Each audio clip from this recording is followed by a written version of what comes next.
tayo po'y magpapatuloy na sa ating pong series ng True Worship. At ito po'y napakagandang series sapagkat ito po'y tumutulong sa atin na lumago sa ating pagkilala sa ating Panginoon Diyos. Kasi yung ating sinasamba, nagiging katulad natin eh. Sabi nga sa Psalm 115, di ba? Kung tayo'y gumagawa ng mga Diyos-Diyosan, nagiging katulad natin sila. Kaya it is so important for us to know sino yung ating wino-worship. Now, alam niyo po, ito pong ating pong tatalakayin, importante ito. Kasi isipin niyo lang ho, para maintindihan niyo lang kung gano'ng kalaki problema natin ha. Graduate ng high school, 19 million. 19 million sa mga, maraming graduate, pero 19 million among those graduates, functionally illiterate. Kung ang ating ekonomiya ay nakabatay sa labor exports natin, imagine niyo paano tayo makakapag-export ng labor kung sila'y functionally illiterate. Alam niyo ba ibig sabihin ng functionally illiterate? Yung hindi mo maiintindihan yung binabasa mo, na hindi mo alam paano i-apply yung mathematical formulas or procedures na sa totoong buhay. Hindi mo maintindihan. So, paano mo gagawin yun, di ba? Kaya po, napakalaki ng hamon po sa atin. At bukod pa sa mga problema sa kalusugan, ang daming problema. Pero, nakaka-stress, di ba? Ganyan-ganyan itsura ng mga nanay natin ngayon. Kaya ang tanong lang sa atin, paano ka pa makakapag-rejoice? Di ba sa pag nag-worship tayo, ang saya-saya eh. Paano ka makakapag-rejoice? Alam nyo, yun ang gusto kong ipasa sa inyo ngayong hapon. Mayroon tayong dahilan to rejoice. Mayroon tayong dahilan to keep on going. Hindi tayo dapat malugmok sa mga problema na yan. So paano? Kaya yun ang ating tatalakayin ngayong hapon. You practice the presence of God, we can rejoice, and we can request. Kasi ang totoong pagsamba is not only just to sing songs to the Lord, it's not just thinking about, Lord, para purihin ka. Hindi, ito ay ating magiging kasanayan to be in the presence of God. And tingnan naman niyo yung sabi ni David. Sabi niya, we can rejoice. Kasi sa presence ng Diyos, paano? How can we rejoice? Sabi ni David, ang ganda, you will make known to me the path of life. Tuturuan mo ko, paano ko mabubuhay. Kaya in your presence is fullness of joy. In your right hand, there are pleasures forever. Di ba? Kaya siya mismo yung gagabay sa atin. Ngayon, ito ang problema. In your presence, there is fullness of joy. Now, isipin nyo, hindi ko mo kasama mo, masaya ka na. Depende rin sa iyong relationship doon sa kasama mo. Kapag yung kasama mo, hindi mo enjoy kasama, kahit pag nandiyan yan, maiinis ka pa eh. Naranasan nyo na yan? Di ba? Yung iba sa atin, parang hindi mo ma-enjoy dahil nandito kasi ito eh. Di ba? Subukan nyo may bisita kayo sa bahay nyo na ang lakas kumain. Subukan nyo na makalat. Parang ba't nandito to? Di ba? Subukan niyong sumama sa taong ang ingay-ingay na paragang siya laging may tama. Gulang sabihin mo, may tama ka. Parang gano'n, di ba? Parang ayaw mo ng ganong kasama. Nasusundan? Kaya nga, it is now dependent on our relationship with the person we are with. Pag sinabi mong you are, Lord, yung there is fullness of joy in you, kasi una-una, imagine you are well-versed, you do understand the right path to life, and ituturo mo sa akin yan. Ang sarap patang may ganong kasama, no? Maliban na lang, mayabang tayo at ayaw tayo magpaturo. Okay tayo?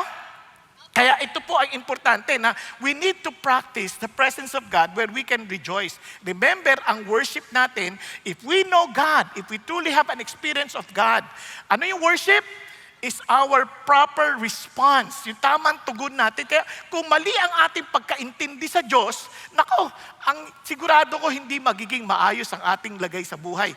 Kaya nga maraming tao ayaw sumamba sa Diyos kasi they have the wrong concept of God. So how can they respond properly? Mali ang hindi proper yung kalang understanding sa Diyos. Kaya importante yun. Kaya pag sinabi mong proper response to who God is, kilala mo ba talaga yung totoong Diyos na pinahayag ng Panginoon sa kanyang salita? Hindi yung ina-assume mo lang, ganito si God. Ito sabi ng nanay ko, ito sinabi ng nanay ko. Minsan, kaya nga tayo asar sa Diyos. Minsan, kung ang Diyos ay totoo, bakit yung nanay ko lagi nakasimangot? Kung ang Diyos makapangyarihan, bakit yung nanay ko laging galit? Di ba? Kung talagang Diyos totoo, bakit yung si tatay laging lasing? Yung mga ganun ba? So minsan hindi mo ma-appreciate yung God kasi parang ibang-iba yung pamumuhay ng mga nagsasabing kilala si God. Dapat, kung talagang kilala si God, una-una, masayahin eh. Masaya kasi there's fullness of joy in the presence of God. Oh, naintindihan? Kaya dapat makilala natin ng gusto yan. Kaya that's what He has done. Ano yung ginawa niya? Kaya alam ko, Lord, experience ko to. It's not out of theory. Hindi lang parang naisip ko lang, kundi naranasan ko yung katibayan ng Diyos. At sabi niya, and I trust in what He will continue to do. Kaya naman naniniwala ako sa mga pangako niya. At may pinangahawakan ako. Yung pangako niya pinangahawakan ko. And to many of us, hindi natin magawang magdiwang sa Diyos kasi wala tayong pinangahawakan pangako. Minsan puro kung ano sinabi lang ni pastor. Paano ko si pastor malabo? Naintindihan? Tinulugan niyo ako. Paano naman ninyo mahawakan yung pangako ni Lord? Aga-aga pa. Di ba? Now, anong ibig kong sabihin? Kapatid, alam niyo ganito. If you truly understand the authority of the God we serve, palagay niyo, pagkaharap niyo siya, tutulugan ninyo. Pag-isipan niyo mabuti. Pag meron kayong gustong malaman, kasi pinapanood akong isang pelikula noon pa, matagal na. Kasi bihirang-bihira ako makapanood dahil ang hirap, nakapanood lang ako pa, nag-exercise lang ako eh. Putul-putul pa. Minsan may napanood ako, yung taga-Mongolia, di ba yung time ng Mongolian, yung parang they were trying to conquer the whole world. Nung panahon na yon, yung pinaka-general ng Mongolia, nakatanggap ng instruction mula sa hari. Pagtanggap niya, hindi niya mabuksan, lumuhod muna. Natatakot ako lumuhod, baka di ako makatayo eh. Pero susubukan ko na lang. Ganyan siya, sabi niya, there is instruction from the king. Ganyan. Mayroong instruction mga sa hari. Tapos binuksan niya ang dandan, binasa niya ang dandan. Tapos buyo ko pa, sabi niya, talagang pinupuri na yung kanilang hari. Kaya sabi ko, grabe naman to. Parang, tayo, pag may instruction mula sa Diyos, ano ating attitude? Ay, sabi niya. Ano kaya sinasabi niya? Hantak dito, isang lamig-lamig dito, sarap pala rito, ha? Diba? Parang alam nyo, yun ang challenge sa atin. Minsan we don't really understand. We don't really know who God is. Kaya mali yung response natin, mali yung ating, hindi natin ma-appreciate, as hindi natin mapanghawakan yung pangako. Kasi ang layo natin sa Kanya. Kaya napakahalaga, wag lang natin basta, gawin yung ginagawa nating normal na katulad na every Sunday we come together. No, every Sunday, not only every day, ang isip natin, am I truly serving the true God? Am I responding to Him? Kasi pag tama yun, hindi mo pagsisisihan. Walaging ka may kapanatagan sa puso. Kaya nga sabi nga nila, kanina may kausap ako, Pastor, parang hindi ka tumatanda. Matanda na ho ako, pero kung nakilala niyo ako noon, nung 27 years old ako, sabi ba naman nung kalaro ko sa basketball, naglaro ako ng basketball noon, maniwala kayo sa hindi. Tumigil na lang ako dahil sumabit yung paa ko sa ring. Dito na. Sabi nung kalaro ko nung naagawan ng bola eh. Sabi niya, you're still strong ha? Kasi ang tingin niya sa akin, 57 years old na. Sabi ko, ganun ako katanda. Kasi nung bata-bata ako, sobra akong problemado sa buhay. Kaya wino-worry ko lahat ng bagay. Pero sa awa ng Diyos, nagtagpo na rin ang edad ko. At saka yung itsura. Dahil natuto na ako magtiwala sa Diyos. Okay ba yun? Kaya kung pinapasa sa inyo, parang sa ganun, tayong lahat ay masaya tayong naglilingkod sa Diyos at yung buhay natin hindi para tayong problemado. Kada araw na lang problemado tayo. Kumakanta tayo sa Diyos, problemado pa rin tayo, di ba? Kaya let us practice the presence of God. And we can rejoice and we can request. Bakit tayo makakapag-rejoice? Kasi naman, unang-una, kilala niya tayo. Pangalawa, kasama natin siya at siyang gumawa sa atin. Masarap ba yun na kilala niya tayo? Alam niya ang tungkol sa ating lahat? Masarap ba yung malaman mo na, kunyari, kung yung katabi mo, alam lahat ang tungkol sa'yo, palagay mo, matataypan mo? Pag-isipan niyo ba? Tingnan niyo yung katabi niyo. Tingnan niyo. Halimbawa, alam niyo lahat ang sikreto niyan. Alam niyo lahat na yung mga tinatago niya. Alam mo na, wala siyang kilay pag hindi niya nilagyan. Alam mo na, yung pilik mata niya, dinikit lang. Hindi, sa totoo lang. Lahat tayo may ganong pagtatago. Hindi natin alam. And praise God, alam niyo yung kwento ng Salmo na ating pag-aaralan? Kasi para maintindihan yung Salmo, lagi sila nagkikwento ng kanilang pinagdaanan at paano sila pumunta sa Panginoon ulit. Kaya pansin nyo sa Psalm 73 nung last week, diniinan ni Paul, di ba? Nakita nyo yung takbo na mula sa kaguluhan ng isip, pagdududa, pagkainggit, hanggang sa pagpupuri sa Panginoon Diyos. Minsan ganun sila, nagsasabi sila ng kanilang mga journey. Bakit sila nagpupuri sa Panginoon? Pinapakita nila yung kanilang dilim na pinagdadaanan, yung kanilang frustration, then pinapakita nila yung kanilang acceptance at pakapakita nila yung kanilang papuri sa Panginoon Diyos. Kaya napaka-exciting basahin ng mga salmo na ito kasi it speaks about our lives. Now, huwag kayong magtaka kung bakit ang ibang mga nagtuturo, pag binabasa nila, may iba silang mga perspective na nakikita. It's okay. Kasi we don't know everything. Dahil ang Diyos ay napakadaming dimension. Ibig sabihin, kumbaga sa bahay, ang makikita mo lang, maaring 2D lang. O harap lang at saka gilid. O kaya naman 3D lang. May konting, pero hindi mo alam ang likod. Hindi mo alam ang iba pang mga part ng ibang side ng bahay. Same thing with God. Every time we read this particular scripture, huwag sabihin, ay, ba't iba doon? Ba't iba? Hindi, tingnan mo nang mabuti, ano yung kabuuan. Nakuha? Nang sa gayon, ma-appreciate mo, wow, ang galing ng Diyos. He shows to different people, different sides ng kanyang gustong ipaabot sa ating lahat. Are you following? Now, tingnan niyo po, tingnan natin itong psalm na to. For example, sabi niya, "Oh Lord, you have searched me and known me." Lord, alam niyo ba sa Tagalog yan? Lord, sinisiyasat mo ako. Lord, iniimbestigahan mo ako. At kilala mo ako. Alam mo pag ako'y nakaupo. Alam mo pag ako'y nakatayo. Naiintindihan mo, kahit malayo, yung iniisip ko, malayo pa. Malayo pa. Naiintindihan mo na kaya. Yun, alam mo kung yung mga dinadaanan ko. Parang lagi mo akong ini-scrutinize. Yung sinasabi niya, lagi mo na lang ako sinisiyasat. Lagi mo na lang akong, pati sa paghiga ko, alam mo, naaalala niyo mga nanay, nakahiga ka na naman. Di ba? Saan ka galing? O, naiisip niyo? Parang, minsan hindi naman nakakatuwa yun eh. Sino sa inyo natutuwa? Lagi tinatanong ng nanay, saan ka galing? Sino yung ka-text mo? Sino yung ka-text mo? Di ba? May mga ganong pakiramdam. And that is exactly what David was experiencing. Sabi niya, ito nakaraan na to kasi kaya nga, you have searched me. Parang it was a past perfect tense. Present perfect tense. Sabi niya, nangyari na to at continuous na minsan nangyayari. At nararanasan nating lahat. And sabi niya, and familiar ka sa lahat ng aking gawi. Wala akong maitago sa iyo. Kaya nga, tinan niyo yung karugtong. Kaya nga pati bago ko sabihin yung salita, alam mo na. Kaya tinan niyo, pakiramdam ko, tingnan nyo kung saan ko nakikita yung kanyang frustration.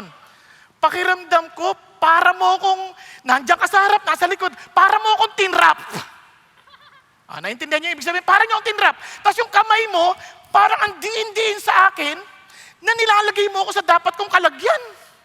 Masaya ba yun? Hello? Kaya alam nyo, ang knowledge is very powerful. Kaya tayo minsan nagtatago tayo. Katulad ng nangyari sa Garden ng Eden. Noong una, hubot-hubad sila. Wala silang pakialam. Hindi sila nahihiya. Dahil wala silang itinatago. But when they fell to sin, yun na. Nagtago na, nagsuot na kagad yung dahon ng fig tree. Ano sa Tagalog nun? Tignan mo, tawa ka ng tawa eh. Hindi mo rin pala alam. Hindi, okay lang. Ano yung fig tree? Hindi, okay lang. Ano yung fig tree? Ha? O yun. Igos. O igos daw, sabi niya. Anyway, so nagtakip sila. Bakit? Ganon din tayo. Kaya tayo maraming tinatago. Sa palagay nyo, bakit may concealer? Tinatago yung mga pelegis natin sa mukha. Tinatanggal yung eye bag, di ba? Pinipilit natin tanggalin kasi baka sabihin lang, tanda na ako. Naku, alam nyo, kahit anong pagtatago natin, lalabas at lalabas yan. Kaya nga, yung iba, kung ano-anong ginagawa, tinatakpan na stockings. Hindi ko sinasabing masama yan, kaya lang, ayaw mo makita ang mga ugat mo, kay mga bulati sa paa. Pag-isipan nyo mabuti. Di ba? Hanggat maaari, tinatakpan natin yan kasi, kaya nga sabi nyo, para ako tuloy na-trap eh. Kaya sabi niya, yung knowledge mo, yung word na too wonderful, parang sobrang nakakabigat na hindi ko na maisip, sobrang taas at hindi ko na maintindihan, hindi ko na maabot. Tingnan yung karugtong niya. Kaya sabi niya, saan ako tatakbo sa espiritu mo? Pag tumakbo ako sa presence mo, saan? Punta ako sa langit, nandun ka. Pumunta ako sa impyerno, nandun ka. Nakita niyo yung frustration? Di ba? Nakuha? Parang wala akong takas. Ganyan-ganyan tayo. Sa totoo lang, the moment anyone na kilala tayo, nawawalang ating pagkatao. Kasi bakit? Hindi dahil sa nahihiya tayo kung ano sasabihin ng tao, kundi nahihiya tayo, papantay kukondenahin ng ibang tao. Are you following? Alam niyo pa masama, kung sino pa yung pinakamasama, yun pa ang malakas maghusga. Di ba? Kaya hirap na hirap tayo, parang, wow, anong gagawin ko dito? Buti na lang, parang ano yan parang ganito. Para lalo niyo ma-appreciate. Yung babae, kakasal na silang dalawa, kakasal na sila. So sabi ng babae pa, ma, may problema ako Bakit? Ma, pag nagigising talaga ako, yung hininga ko, sobrang baho. Amoy kanal. Sabi niya, anong gagawin ko pag gising ko? Siyempre, malalaman ng asawa ko, baka magalit, baka i-divorce ako. Sabi niya, madali lang yan. Pag gising mo sa umaga, pumunta ka agad sa banyo, magsipilyo ka agad, magmumug ka, para pag usap na kayo, okay na, wala ka nang dapat alalahanin. Ay, salamat, thank you, mama. Iba ka talaga. Ito naman lalaki, may problema din. Sabi pa, may problema ako Ano yun? Sobrang baho ng paa ko. Sabi niya, yung baho talagang amoy imburnal. Parang pareho lang, Parang amoy imburnal, sobrang baho. Parang, kaya anong gagawin ko pag nalaman ng asawa ko? Baka hiwalayan ako niyan. Sabi niya, naku, madali lang yan, anak. Magme-medyas ka lang. Huwag kang hindi magme-medyas pag matutulog ka, basta nasa bahay ka, magme-medyas ka lang. Paano kung tanungin, ba't ako naka-medyas? Tagi sabi mo, giniginaw ka. Sige. It worked. First week, second week, third week, wow, fourth week, okay. Until one day, sa kalagitnaan ng gabi, nagising yung lalaki. Wala yung medyas. Sabi, patay, nasa na medyas ko? Di hinahalughog niya ngayon. Nagising yung babae. Anong problema? Naku, sabi ng lalaki, alak ko! Nalunok mo yung medyas ko! Naintindihan nyo na kung gaano kahirap nang mayroon tayong mga tinatago. And lahat tayo may ganong problema. So paano na tayo? Paano tayo magiging masaya niyan? Paano tayo magiging, magre-rejoice? Kaya nga, sabi nga ng Panginoon Kristo, lahat naman tayo, takot tayo sa liwanag. Kasi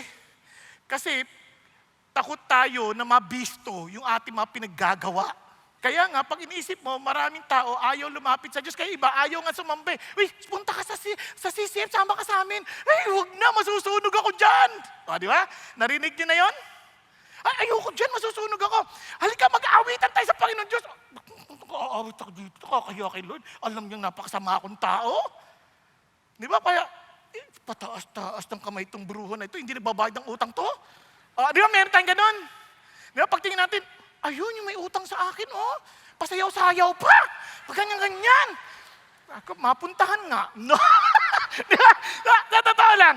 Di ba, dumaabot tayo sa ganung mga pakiramdam? Bakit ganun? Sabi niya, kasi ganun, lahat tayo may ganyang problema Wala namang malinis sa atin. Kaya sabi nga, minsan nga sabi ni David yung prayer ni David ganito, Lord, pwede po ba, huwag niyo muna akong titigan para makangiti lang ako?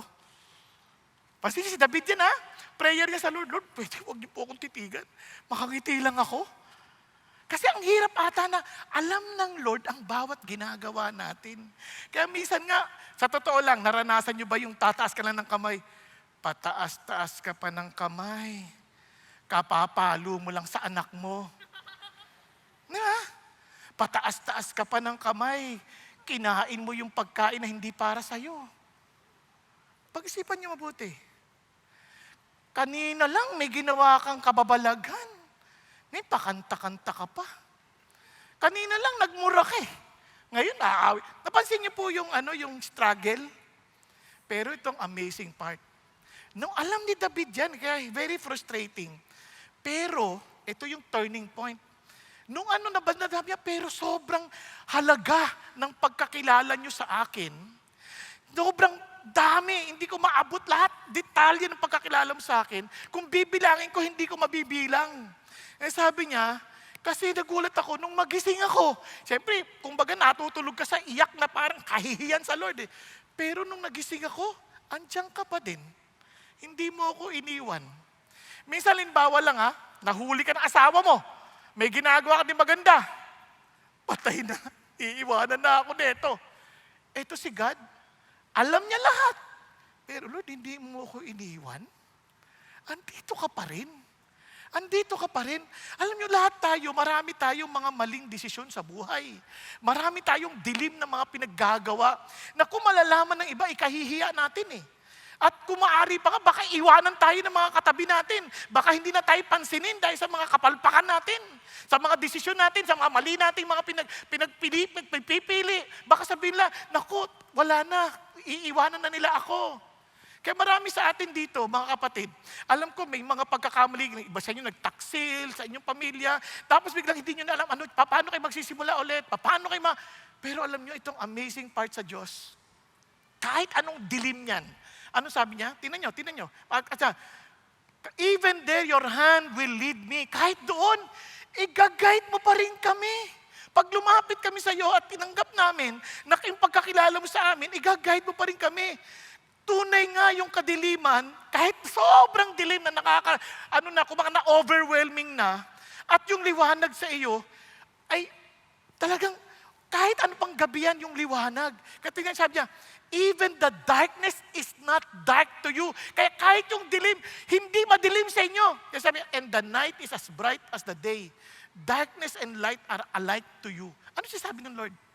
Kahit anong dilim yung tinatago-tago mo, anak, tutulungan kitang makita ang kaliwanagan because I am the light. At hindi kanya iniwan. Di ba parang, wow! Sa totoo lang, ba't ako na-inlove sa Diyos? Dahil alam ko kung ano yung dilim na pinanggalingan ko eh. Pero tinanggap ako ng Diyos eh. Kung tao lang, itataboy na nila ako. Kung tao lang, hindi nila ako pakikinggan. Kung tao lang, nangyari na sa akin eh. Hindi pa totoo yung paratang. Pero paano pa kung totoo pa?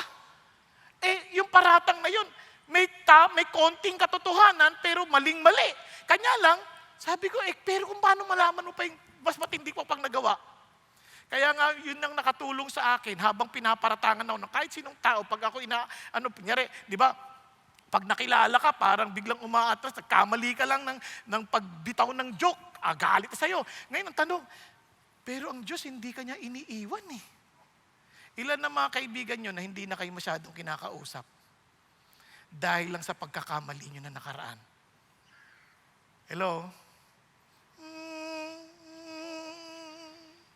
Ilan sa inyo, anak nyo, hindi kayo kinakausap dahil lang sa pagkakamali nyo ng nakaraan? Mga anak, ilan sa inyo, hindi kayo iniimik ang tatay nyo, kakahingi nyo ng baon? Sorry. Dahil sa pagkakamali natin ginawa.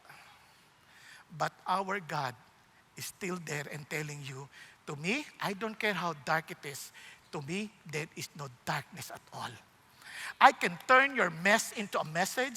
I can turn your darkness into light. Kaya babaguhin ng Diyos yung sitwasyon.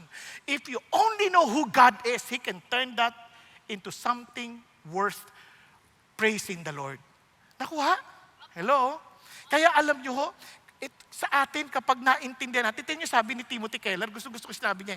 Sabi niya, to be loved but not known is comforting. Yung mamahalin ka, pero hindi ka naman kilala, comforting na yan, pero superficial lang yon. To be known and not loved, yan ang ating greatest fear. Yan ang pinakatatakutan natin. Pakigising mo katabi mo, sabi mo, tama, kinakatakutan mo yan? Di ba? Yung malaman nila, tapos hindi ka mamahalin.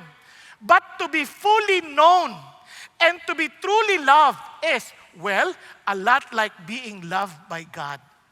It is what we need more than anything. Ito ang totoo natin kailangan. Yung kilalang kilala ka, pero mahal na mahal ka pa rin. At sabi niya, itong totoo na kailangan, nakakalaya ito sa pagkukunwari. Ito'y nakakapagpakpakumbaba sa atin upang hindi tayo maging self-righteous. Alam natin hindi tayo pwedeng magmalaki kahit kanino. At nagpapatibay sa atin sa panahon ng mga problema. Dahil alam natin hindi tayo itatapon o isasantabi na nagmamahal sa atin na Panginoong Diyos. Amen po? Amen. Nakuha?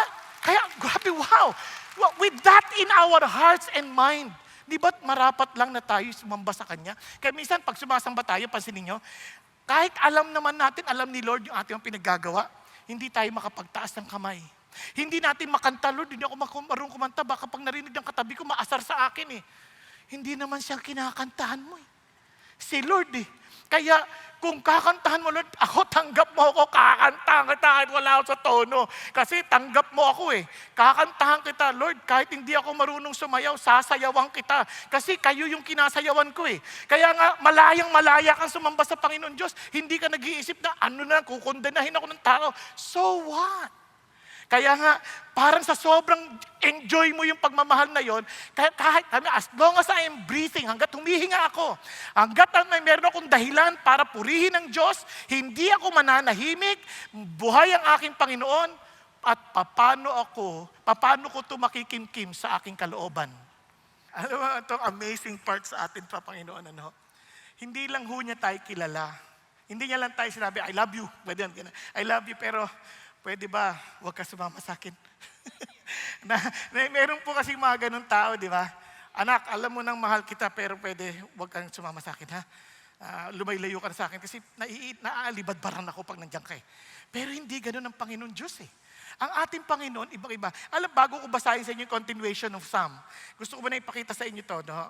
Para nakakatuwa lang kasi nangyari ng ho ito eh. Maging sa Panginoon, nung siya po ay inis na inis sa mga taga-Israelita. Ito sabi niya, Then the Lord spoke to Moses, Depart, go up from here, you and the people whom you have brought up from the land of Egypt, to the land of which I swore to Abraham. Remember, ito ay ating response sa Diyos. Remember? Rejoice unto the Lord. Sabi niya, to the land of which I swore to Abraham, Isaac, Jacob, saying, to your descendants I will give it. Pangako ko to sa inyo, punta na kayo sa lupain na pinangako ko sa mga ninuno ninyo, at ibibigay ko yan sa inyo. Yan, sabi niya, bibigay ko sa inyo yan. Papauna ko na yung anghel ko. Ha? Lulupigin ko na yung mga Kananaita, Amorita, Hitita, Perisita, Hibita, at pati mga Jebusita. Lahat yan. Lulupigin ko na. Kumbaga yung mga kaaway ninyo, siya na bahala. Wala na kayong gagawin. Kukunin nyo na lang. Punta ka sa lupaan yun, wow, ang gandang lupain. Flowing with milk and honey, pero I will not go up in your midst. Ha? Bakit? Because you are an obstinate people and I might destroy you on the way. Type niyo yan? Type niyo ganyan? Na parang, sige, bibigay ko na sa lahat ng pinihingihin mo, lahat ng gusto mo, bibigay ko na. Pero ito lang hindi kita sasamahan. Tigas ang ulo mo eh. Type niyo ganon? Type niyo? Tutuloy pa ba kayo? Gisingin mo katabi mo. Ikaw, tutuloy ka pa?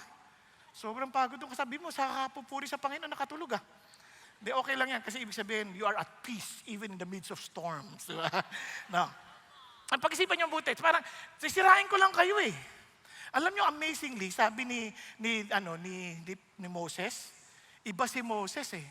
Alam niya what makes them different. Alam niya kung ano yung nagbibigay sa kanila ng katangiang kakaiba doon sa lahat ng tao sa mundo. Sabi niya, Lord, kung hindi kayo sasama sa amin, huwag nyo na lang kami dalhin doon. Anong saysay ng napakagandang lupain? Lahat ng pagpapala, meron kami. Pero wala naman kayo. What's the point? Napansin niyo yung halimbawa, nabigyan kayo ng bahay, naghanda na kayo para mapapangasawa ninyo. Pagkatapos ng gawa na, ayaw na sumama sa iyo yung babae. Hindi na kayo matutuloy sa kasal. Ang ganda ng bahay. Tititigam lang, lagi maalala, ako na lang din mag-isa. Ano pang saysay ng lahat ng ito? O, di ba? Nagpagawa ka ng bahay, ang ganda-ganda, pasa yung mga anak, tapos nagsialis na yung mga anak mo dahil asawa na sila, tumira sila kanilang mga bahay, may kanilang silang mga buhay, lumayo na sila sa inyo, nagpunta sila sa ibang bansa, at doon ka nag-iisa, nakaupo sa tumba-tumba. Sayang ang bahay na ito. May 18 kwarto. Pero lahat ng 18 kong anak, wala rito. Di ba? Nakuha ninyo? That is exactly what God is saying. What's the point? Na yung pinaka-importante sa'yo, wala sa buhay mo. And you have everything. You have house, you have cars, you have all the blessings that you can think of, and yet you don't have God. Kasi sabi ni Moses, Lord, wag na lang po, please. Kung hindi kayo sasama sa amin, hindi na lang kami tutuloy. Wag na lang. And buti na lang si Panginoon, sabi niya, no, my presence shall go with you and I will give you rest. Wow! Yun ang totoo. Kasi pagkasama natin si God, may kapahingahan. Kahit anong daming mga hinaharap sa buhay, knowing that God is with us, nakakapagpahinga tayo. Kaya nga, balik tayo ulit doon sa sinabi ni David. Sabi ni David, Lord, saan ako pupunta? Saan ako pupunta? Pag nandyan ka, nasa langit ako, nandun kayo. Pag nasa sa impyerno, nandun kayo. At kung sakali man, yung pakpak ko, sabi niya, tumunta pa sa pinakakasuluksukan yung mga hindi napupuntahan mga lugar. Yung remotest part ng karagatan. Yan. Yung talagang hindi mo na maano. Sabi niya, even there, your hand will lead me. Kahit doon, Lord, andiyan pa rin kayo, ginaguide nyo ako. And sabi niya, yung right hand nyo, hindi nyo ako binibitawan. Kaya surely the darkness will overwhelm me. Totoo naman po yun, sa daming problema, they can overwhelm me. Pero yung ilaw around me will be night. Darating yun. And even the darkness is not dark to you, Lord. And the night is as bright as the day. And darkness and light are alike to you. Lord, thank you. Hindi ka lang omnipresent, dahil yun ang totoo nating Diyos, but you are with me. Parang ganito. God is everywhere. Pero ang tanong, kasama mo ba? Paano nangyari yun? Nandyan siya, pero hindi mo siya kasama. Naranasan nyo na sigurong kasama nyo asawa nyo na parang hindi nyo kasama asawa nyo. Naranasan nyo na sigurong kasama nyo yung mga anak nyo na parang hindi nyo kasama yung mga anak ninyo. Tama? Andiyan pa kayo?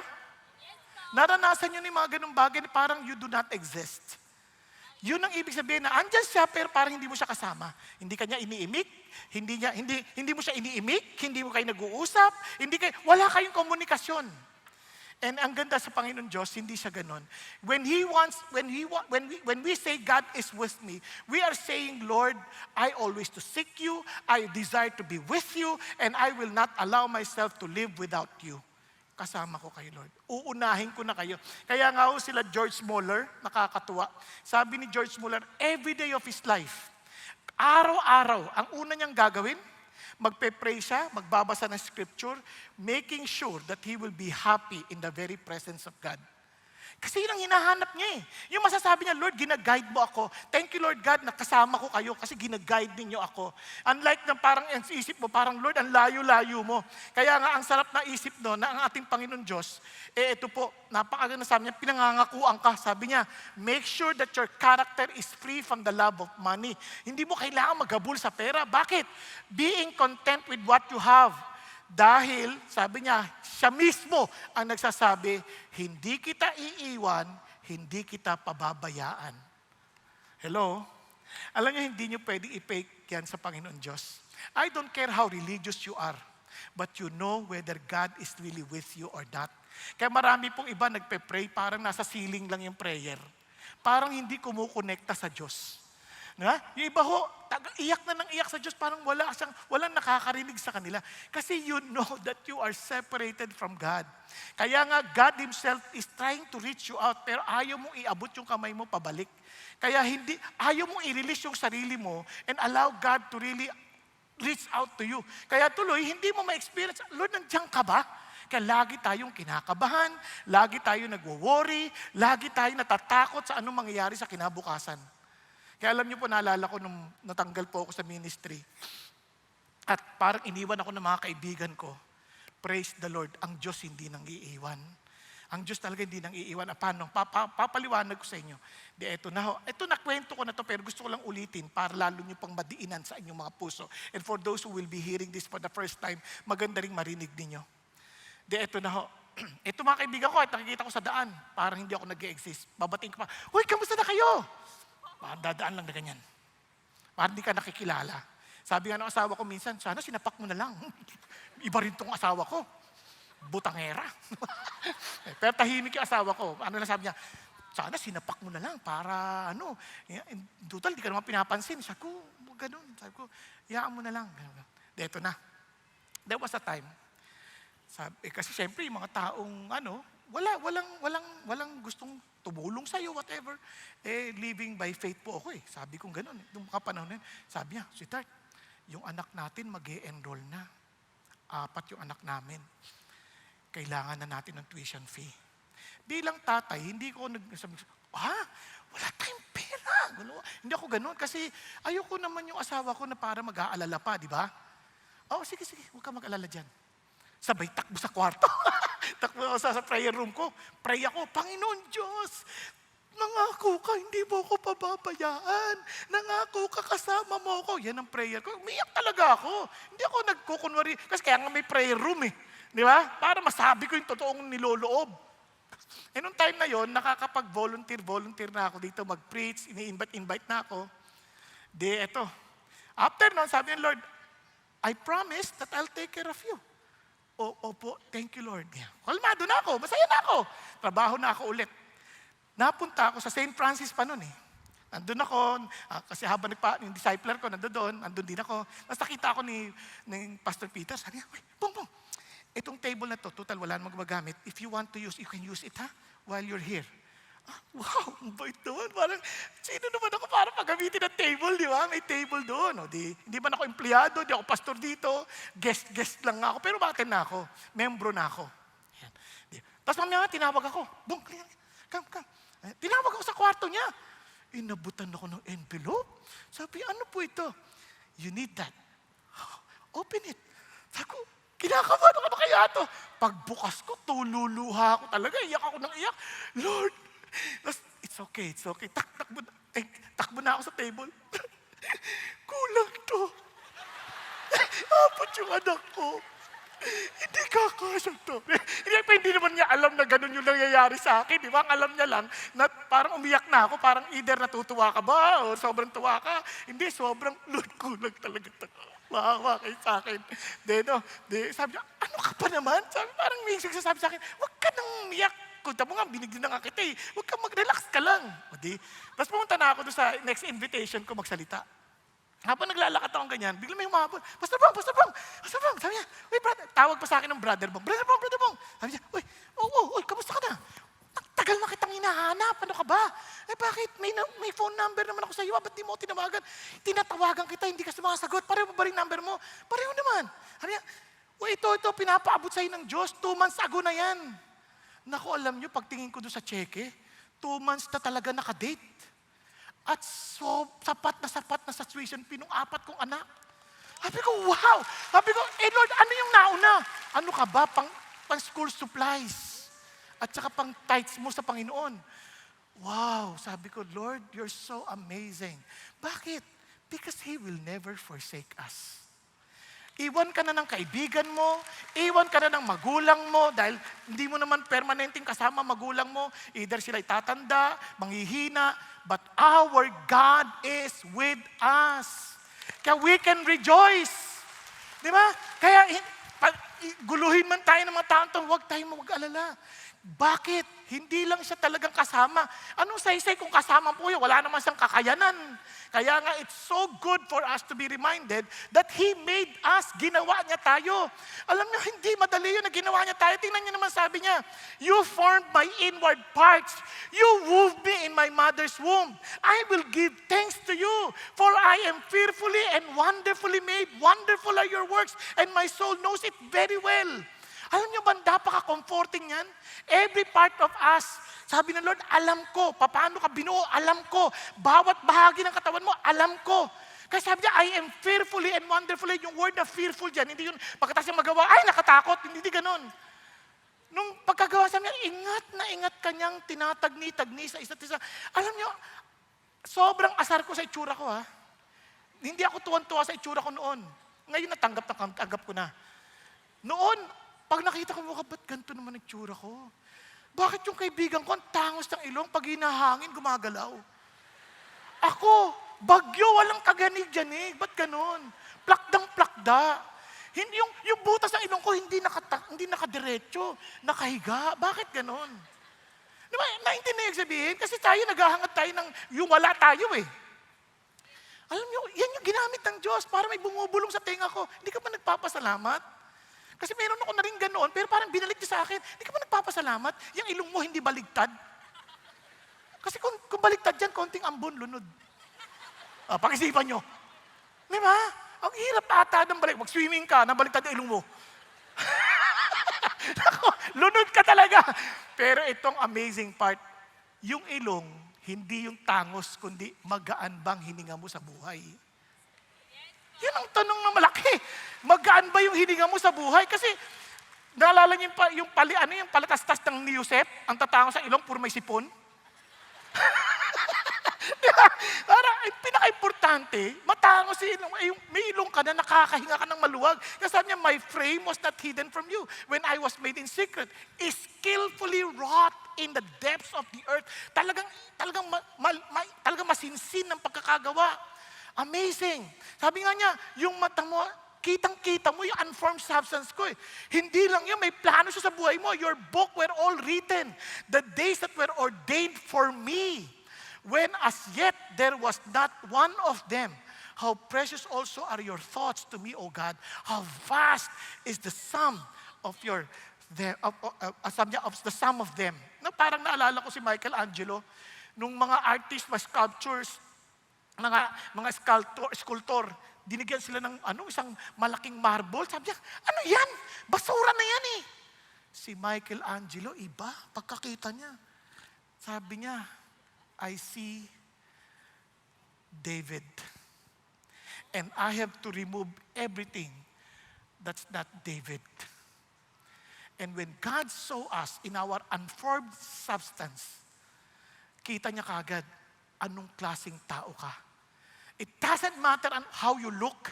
What matters is you do understand how valuable we are before God. How would I know? Tingnan niyo na lang yung mga arteries at veins. Pag pinagdugtog-dugtog mo yan, 100,000 kilometers yan. Ang circumference ng mundo, 40,000 kilometers lamang. Biro mong nakaikot ka na ng 2 beses, o miles, nakaikot ka na ng 2 beses at kalahati. Kung nagpagdudugtugin, yung veins pa lang natin at saka arteries. No, yung puso pa. Yung puso, nagpapump ng 2,000 gallons ng blood every day. Biro mo yun, makakapagpuno na yan ng 100 Olympic-sized na pool, na swimming pool. Grabe naman yan. Yung mata natin, isipin niyo yung mata. Kayang i-capture 576 megapixels. Pag-isipan niyo mabuti. Yung pinaka-high-tech na telepono hanggang 48 megapixel lamang. Ang pinakamahal na camera, 108 megapixel lamang. Pero ito, 576. Grabe naman yan. Diba? At sobrang bilis yung pag-click niya kasi you can blink 5 times in 1 second. Naisip niyo ba yung gano'ng kakomplikado, ka-sophisticated yung ating design? Now, hindi lang yan, itong dila. 8 intertwined muscles ang kumikilos, hindi napapagod. Gusto niyo malaman kung gaano katatag niyang dila na yan? Kausapin niyo asawa niyo. Galitin niyo pag hindi nakita, parang hindi walang kapagura magsalita. Diba? Grabe yan. Yung ating DNA, alam niyo kung gaano karaming cells yan? Trillion cells, 100 trillion cells, na pag pinagsama-sama, ang pinagsama-sama yung cells na yan ay aabot ng 110 billion miles. Makakaikot yan ng 260 times sa solar system. Ganyan ang disenyo natin. Di pa natin pinag-uusapan ng utak, ha?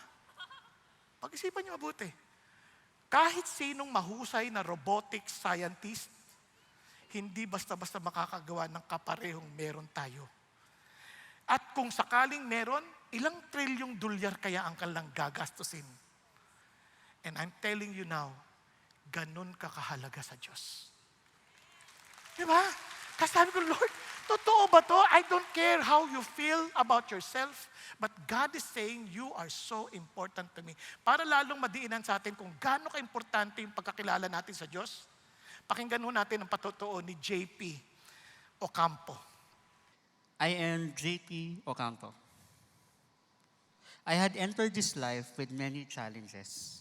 I was born with a cleft lip and palate and bilateral microtia. This means that my left ear is underdeveloped and yung right ear ko never formed. As a result, I have profound hearing loss on my right side and I rely mostly on my left ear to hear. From birth, I faced medical and developmental challenges, particularly with feeding, speech, and hearing.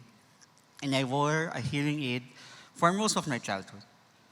My parents also struggled with their own medical issues.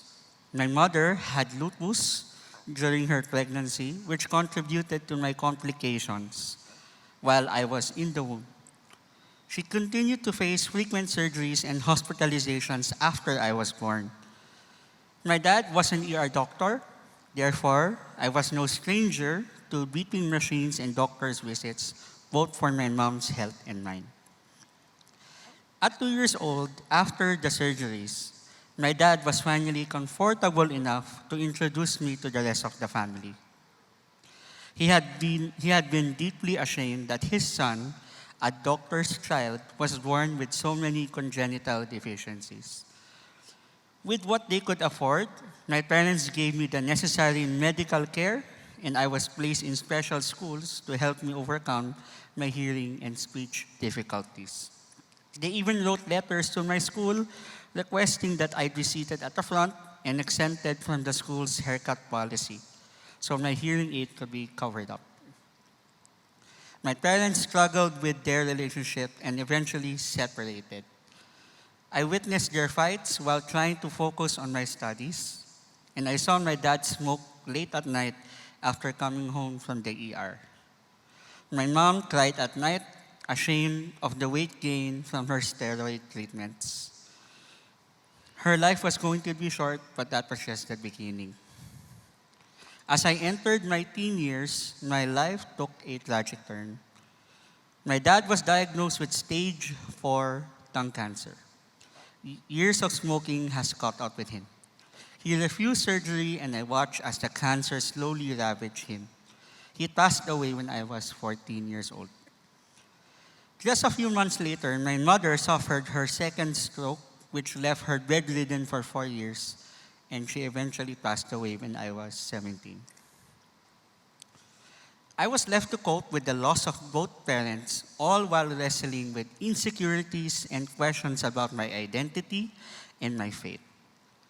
All along, my wonderful grandmother took me in and supported my education and musical endeavors. But for years, I struggled with feelings of inadequacy, questioning my self-worth, sexuality, and whether God was really in control of my life. After all, why would I follow a God who took my parents way too soon and gave me all of these defects? Would I even find love in a world that values physical beauty? But in the midst of the pain, something in me began to love music. It was my refuge. Despite all my hearing challenges, I found joy in serving in the CCF music ministry. But as I served, I faced depression, bitterness, and thoughts of suicide. I was fighting a battle within myself while pretending to be okay on the outside. I developed toxic leadership habits that hurt others in the music ministry. But when I was 19 at a CCF retreat, God broke through, and there I truly understood God's love for me. As I played the piano during the worship session, I heard God's quiet but powerful voice saying, "Don't you know I love you? I created and planned for you.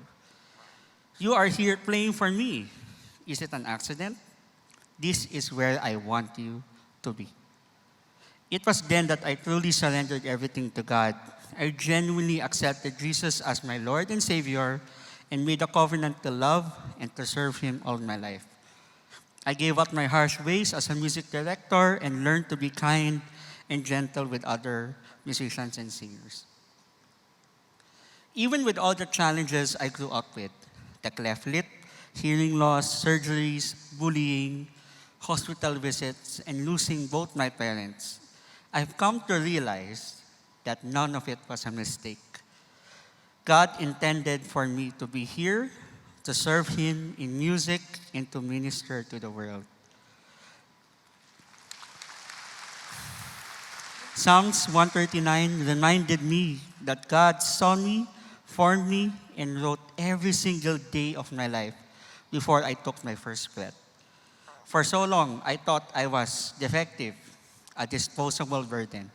But now I know the truth that I am fearfully and wonderfully made. The enemy tried to steal my joy, distort my identity, and silence my faith. But Christ secured everything, not just survival, but life to the full. I was placed exactly where God wanted me to be.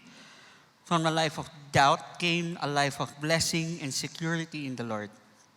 Since then, God has called me to be part of His flock and to serve at the CCF Exalt Ministry as the music production coordinator. I lead worship with the music team every Sunday behind those curtains over there. By God's grace, I was also given the opportunity to join the Patpuri music team for their album launch in 2023 and to participate in the worship conference in 2024. What once seemed impossible because of my conditions became a testimony of God's faithfulness and power. From a person with disabilities to a person with these abilities, I can declare and testify that my life is living proof that the Lord loves me, has a plan for me, and will continue to use me the way He intended. Once again, I'm JP Ocampo. To God be the glory. Hallelujah. And we will go to our last point. And alam niyo po, ito maganda, we can rejoice in the presence of God because He knows us at hindi niya tayo tinatanggihan. He is with us, hindi niya tayo iiwanan, at hindi mo ganun mahalaga, He made us, meaning He's reminding us of His power. He is able to do beyond what we ask or even imagine. Amen? Kaya naman, we are so confident to request. Pwede tayo mag-request. Pwede tayo magsabi. Ang sama naman nung andyan siya, kasama mo, tapos di mo masabihan, saan tayo pupunta? Saan niyo po ako dadalhin? You can request God. Di ba? Anong i-request natin? We can request to protect us. Madalas yun ang ating kinakatakutan. You can request, Lord, i-guide mo ako, i-lead mo ako. Nang sa ganun, hindi ako maligaw, hindi ako gumawa ng mga bagay-bagay na ikasisira ng buhay ko. We can ask God. So what does it mean? Lord, protect me. Look at the prayers of David.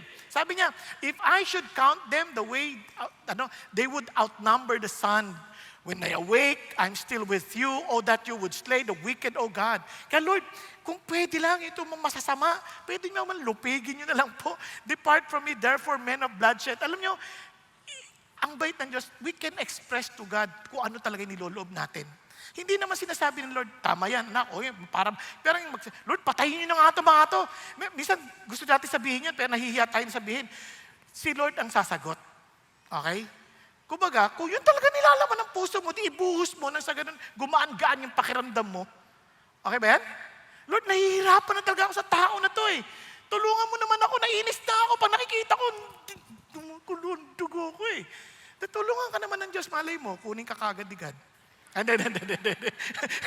What I'm trying to say is this, it's okay. You pour out your heart to God.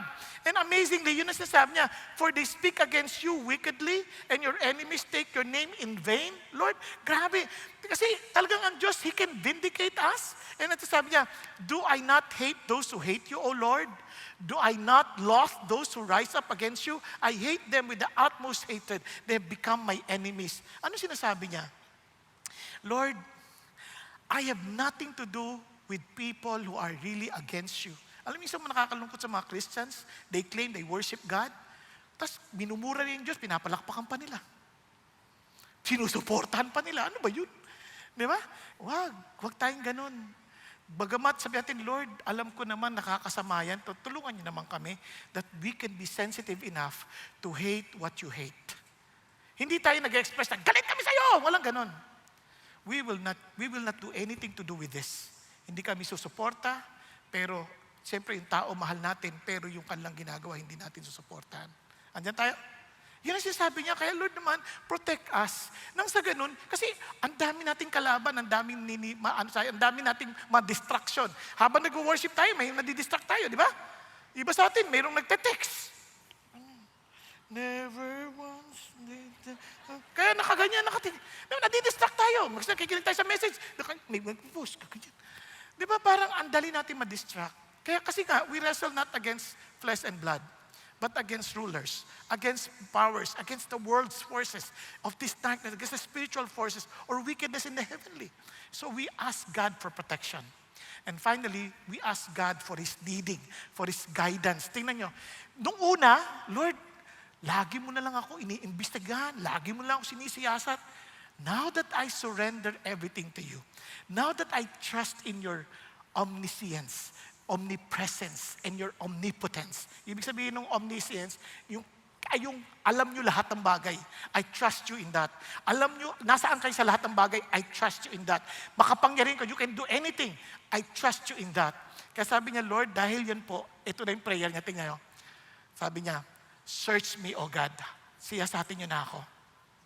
And know my heart. Kasi ako, hindi ko rin misa alam yung puso ko eh. Misa akala ko, gusto ko, tama, pero mali pala eh. Kasi sabi niya, Lord, try me and know my anxious thoughts and see if there's any hurtful way in me. Kung may bagay na hindi tama, sabi niya, lead me in the everlasting way. Alam niyo, if you are not willing to be searched by God, then it only means you're not willing to surrender yourself to God. If you are not willing to allow God to guide us, it also shows that He is not really our Lord and our Savior. Hindi talaga siyang ating sinasamba. Kaya huwag nyo nang biruin ang ating mga sarili. We know ourselves. Ito malungkot. And alam mo rin how dark and how confusing it is for you to live in this life dahil walang liwanag. Only God is light. Nagsusunod tayo? Nasusunod natin? Kaya I'm encouraging you, kung gusto natin ng kaayusan sa buhay, Lord, search me and know me. I'm open. Kaya kung nandun kayo sa D group, somebody will rebuke you, Lord, I'm open. Hindi ako ganyan. Hindi, I'm open. Baka tama yung sinasabi niya. Baka may tinutuwid ang Diyos sa akin. O bakit niya nasabi sa akin yun? Minsan yung mga anak natin, sasabihan tayo, grabe ka, anak lang kita. Hindi, Lord, search me, O God. Pag sinabi anak na, baka may tama siya sinasabi, Lord. Baka kailangan ko maging aware. Di ba? Pag nakikinig tayo, Lord, parang tama rin siya. I just want to surrender myself to you. So let me end with a story. Okay lang? Okay lang. Ito na. Wala naman kayong choice eh. Ito po ay kwento ho ni Ling. Itong si Ling, kukunin ho ng hari, magpamimili siya sa mga youth ng apprentice. Ngayon, ang ginawa niya, nagbigay siya ng mga binhi. Actually, hindi necessarily binhi. Mali yung picture. Seed lang yun, seed. Binigyan sila ng seed. Patutubuin nila. So, itong si Ling, agad-agad. Tinanim niya kagad. After 1 week, walang nangyayari. 2 weeks, walang nangyayari. 3 weeks, walang nangyayari. Ni-research niya, ano nangyayari? Bakit hindi nabubuhay? Samantalang yung mga kasama niya, mga kasabay niya, naglalakihan na yung mga tanim. At iba-ibang klase pa. Sabi niya, ano kaya nangyayari? Ba't akin walang nangyayari? Until the day of visitation came. Dumating na yung hari to investigate everything. Eto na. At nakita siya, nagtatago na siya sa likod kasi wala nangyari sa puno niya eh. Hindi talaga tumubo. Sabi, kinakabahan siya, nakakaba yun, di ba? Tapos lahat, ang lalaki ng mga puno nila, oh. Parang sabi niya, patay ako rito, lagot ako. Tapos dumating na yung hari.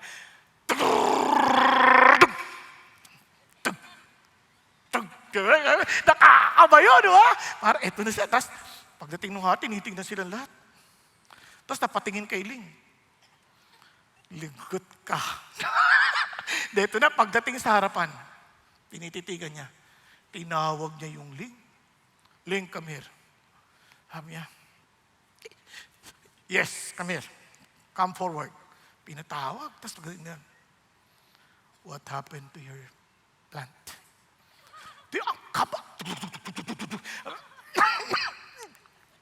Sir, I did everything I could.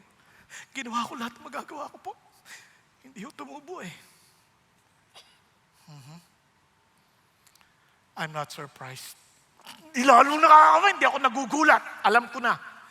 Sabi niya, biglang in-announce, sa lahat ng aking sinubok, siya ang magiging apprentice ko bilang mamumuno sa aking kaharian. Ano nangyari? Bakit ganon? Kasi ang binigay ko lahat sa inyong seeds o buto ay mga lutong buto. Hindi dapat tutubo. Pero pinalitan ninyo ang mga tanim na yan. Kaya nagsitubo yan dahil pinalitan ninyo, dinayan ninyo. Itong tao na to handang humarap sa akin. Sa isip niya siya'y mapapatay. Pero siya ang naging makatotohanan. At ako bilang hari na nakakaalam ng lahat ng bagay, siya ang aking gagantimpalaan. Kaya mga kapatid, sa pagkakataong ito, ganun din ang hamon ng Diyos para sa atin. Gusto niyo mapahinga at mag-rejoice sa Panginoon? Hindi niyo na kailangan magkunwari. Just be yourself before God.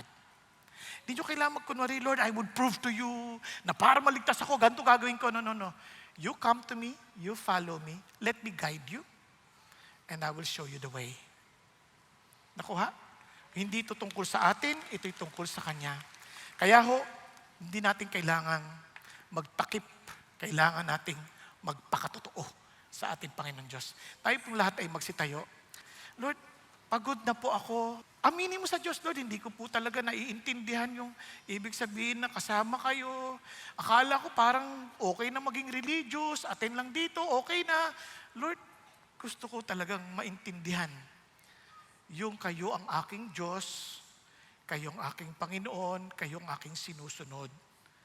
Pwede po ba ninyo akong gabayan? Pwede niyo po ba akong katagpuin? Nasusundan po.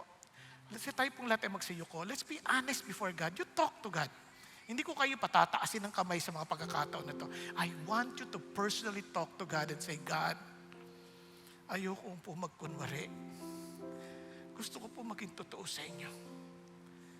Lord, pwede po bang ibunyag niyo yung sarili niyo sa akin? Pwede niyo pang buksan ang aking mga matang spiritual para makilala ko kayo. Lord, napapagod naman na po ako sa buhay ko eh. Dami kong pagkukunwari, dami kong pagtatakip. Kilala naman ninyo ako. Wala namang ibang magmamahal sa akin sa kabila ng pagkakilala ninyo sa akin, kundi kayo. Kayo ang nakakalam ng lahat ng bagay. At wala namang pwedeng sumama sa akin, kundi kayo. Kayo lang ang pwedeng pumaroon kahit saan. Wala din namang makakabigay sa akin ng kakailanganin ko at talagang makasasagot ng mga katanungan ko kundi kayo, because you alone are able to do everything, oh God. And thank you, Lord, for giving me this opportunity where I can ask, where I can tell you my heart, I can open up my heart to you. Lord, hindi ko lahat naiintindihan, pero Lord, binubuhos ko ang puso ko sa inyo. And Lord, thank you na ang gusto nyo i-guide kami sa buhay namin. Kaya ng Panginoon Diyos, itong awitin ito ay maging panalangin ko sa inyo. And I pray that you may accept this because of Jesus Christ, who died for my sin, who rose again from the dead, and gave me a new life. Thank you, Jesus. Hallelujah. Let this be our prayer to God. Thank you, Lord. Hallelujah. Lord, be glorified in our lives, O Lord, as a living sacrifice. Hallelujah. We love you, Lord, because you first love us. In Jesus' name we pray. Hallelujah. Amen, amen, and amen.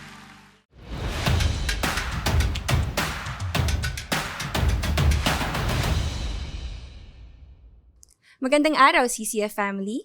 Welcome to Sunday Fast Track, where you ask real-life questions and we give you biblical truths.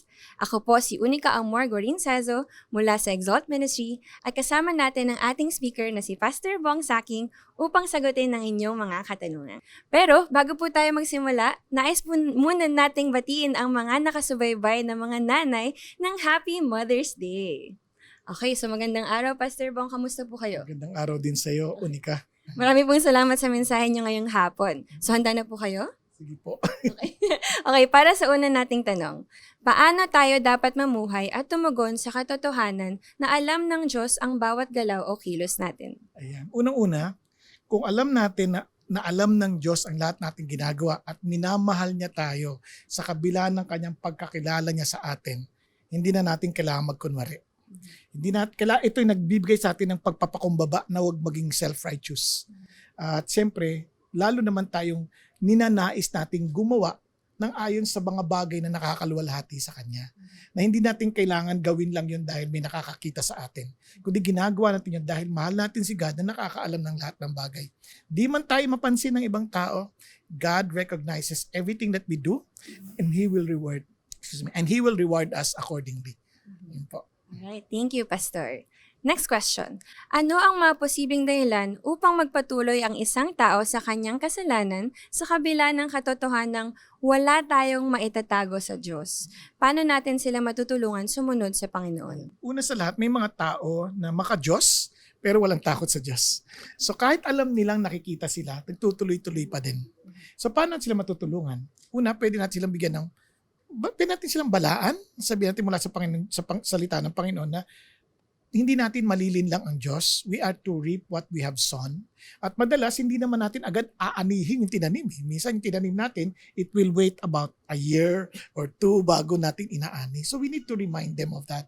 And at the same time, gabayan din natin sila. Baka out of the weaknesses of the flesh, hindi nila talaga magawa. So we need to help them. At kung willing silang magpatulong, bakit hindi?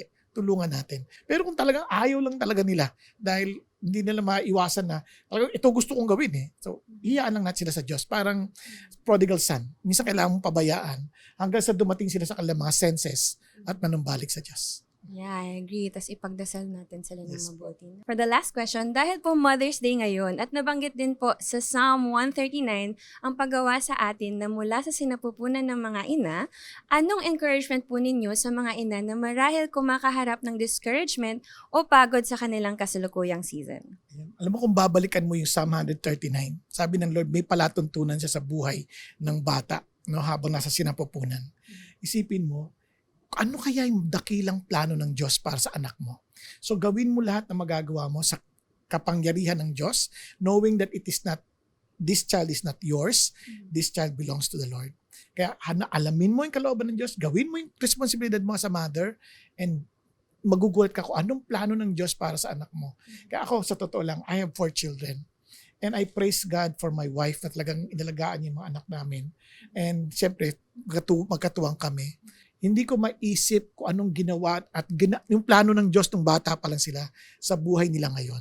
And I praise God for how they turned out to be faithful in serving the Lord at yung kanilang mga buhay ay maaayos at purihin ng Panginoon kahit paano ay magandang kanilang tinatahak sa kanilang buhay at ang ganda talaga ng plano ng Diyos sa kanila. Praise God, Pastor. Okay, marami pong salamat, Pastor Bong, sa pagsagot ng aming mga katanungan. So sa kaalaman po ng lahat, bukas, May 12, ay araw na ng eleksyon.